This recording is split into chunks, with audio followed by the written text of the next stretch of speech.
en présence du superviseur, M. Lazare Sarr, donc au titre du ministère de la Jeunesse, des Sports et de la Culture, inspecteur des affaires administratives et financières, ainsi que le DAPS, le directeur des activités physiques et sportives, et avec donc le nouveau président de la fédération, M. Abdoulaye Fall. Nous avons procédé, comme il est d'usage, à la passation de services, parce que c'est de cela qu'il s'agit. Et après une première séance, il s'est agi plus de parler de méthodologie, d'organisation. Nous nous sommes retrouvés conformément aux normes dans mon bureau, parce que l'inspecteur nous a rappelé que ça doit se passer dans son bureau, entre le président sortant et le président entrant.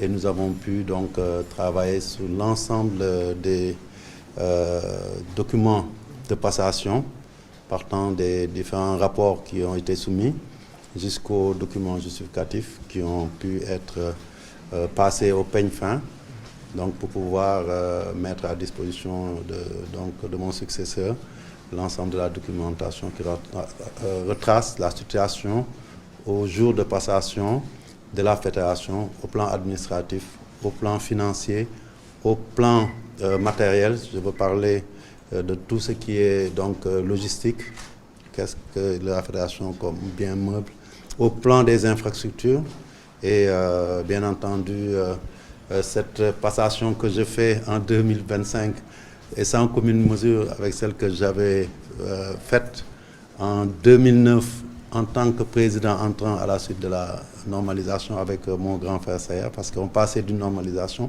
il n'y avait absolument rien, et à une nouvelle fédération. Et là, c'est une fédération qui, au bout de 16 ans, transmet comme on dit, le témoin, mais entre-temps, beaucoup d'eau a coulé sous les ponts, beaucoup de réalisations, beaucoup de résultats au plan sportif, et aussi beaucoup d'acquis en termes de biens matériels et immobiliers. Et tout cela nécessitait un travail fouillé. Et donc c'est avec plaisir que j'ai transmis à M. Abdoulaye Fall, qui était déjà de l'équipe sortante, l'ensemble des éléments. Je dirais les clés de la maison FSF. Et le souhait qu'on a bien entendu, après avoir remercié l'ensemble du peuple sénégalais, les autorités sénégalaises, la communauté du football au sens large et l'ensemble de mes collègues, cette génération de dirigeants, d'encadreurs qui nous ont accompagnés dans cette mission. Je dis même avec qui on a cheminé, parce que nous avons co-construit ce qu'il a été. Et aujourd'hui, je dois remercier toutes ces personnes-là et partir en ayant le sentiment, vous-même vous l'avez dit, du devoir accompli. Le sentiment de devoir accompli, ça ne veut pas dire qu'on a tout fait, mais on s'est efforcé à faire du mieux qu'on pouvait. Et ça, nous l'avons fait en âme et conscience avec ce qui nous entourait. Et je n'oublierai personne. Aujourd'hui, je pense que c'est le moment de remercier tout le monde, la presse sportive, d'abord pour les critiques, c'est important, parce que c'est ça qui fait avancer dans la vie, mais aussi pour les contributions énormes, aussi bien ici au Sénégal, quand il s'est agi de juger la fédération, d'apporter des contributions positives, mais aussi à l'international, quand il s'est agi d'aller en mission pour se battre ensemble pour cette cause qui est la nôtre, une cause nationale. Et pour terminer, j'exprime simplement le souhait très très puissant que Dieu puisse accompagner Abdoulaye Fall et son équipe, je ne dirais pas sa nouvelle équipe, parce que le football est une communauté, une famille. Ceux qui ne sont pas élus doivent comprendre qu'ils doivent être aux côtés de ceux qui sont élus pour bâtir davantage ce football, consolider les acquis, mais aussi aller à la conquête d'autres victoires. Parce qu'aujourd'hui, ce dont il s'agit, c'est de poursuivre le rayonnement de notre football. Nous sommes un petit pays, j'ai l'habitude de le dire, mais grâce au football aujourd'hui, on est connu partout, on rayonne partout. Réussir dans ce football-là, il n'y a pas de panacée.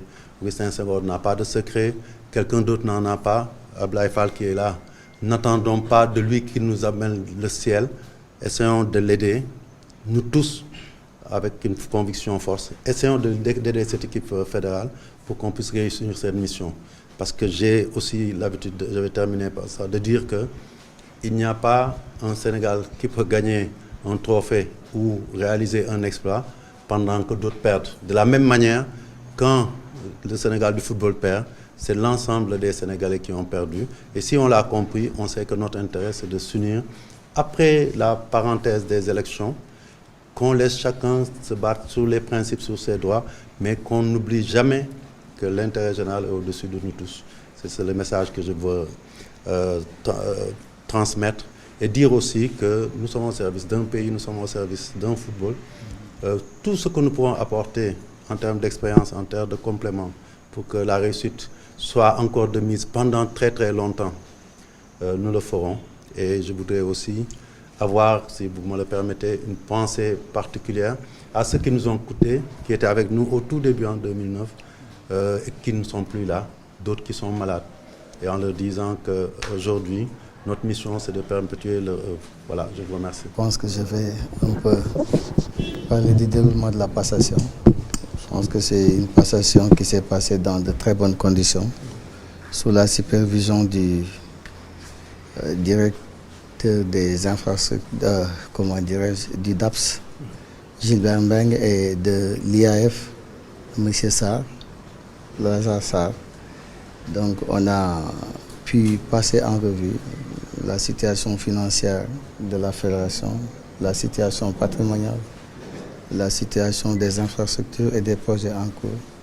Et comme je l'ai dit, c'est une passation qui s'est passée dans de très bonnes conditions. Et c'est le lieu pour moi de féliciter le président Augustin et tous ses collaborateurs pour la qualité du travail qui a été effectué ici à la tête de cette fédération. Et je voudrais aussi vraiment le féliciter pour son parcours et ses résultats, et aussi lui souhaiter le meilleur pour l'avenir. Le football est une grande famille.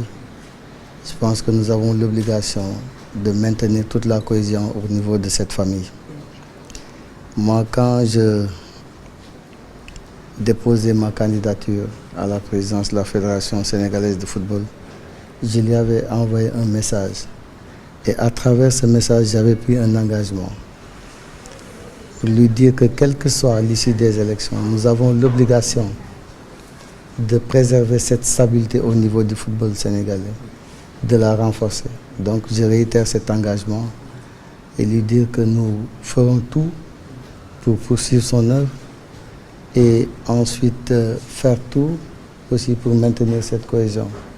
Et lui dire que nous comptons sur lui, sur son expérience, sur son soutien pour vraiment réussir cette mission. Je pense qu'il était important de dire ces mots à l'endroit du président et aussi remercier ses collaborateurs, parce que c'est le travail d'une équipe.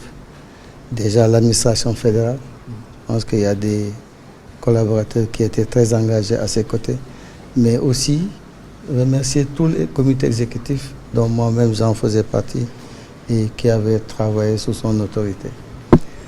Donc sur la passation, je pense que c'est les mots que j'avais à dire.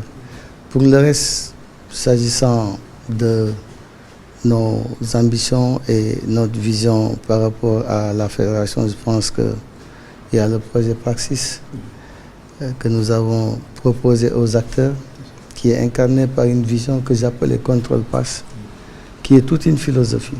Parce que dans la vie, ce n'est pas juste une activité sportive, mais avoir le contrôle sur tout ce qu'on fait, c'est important. La passe aussi, c'est un peu le partage, c'est un peu la transmission, la générosité. Je pense que c'est comme ça qu'il faut voir les choses. Et maintenant, ce qui est important, c'est qu'on se mette au travail.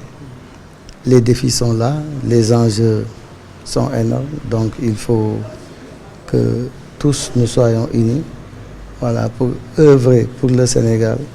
Et nous tous, nous devrons aussi être au service de la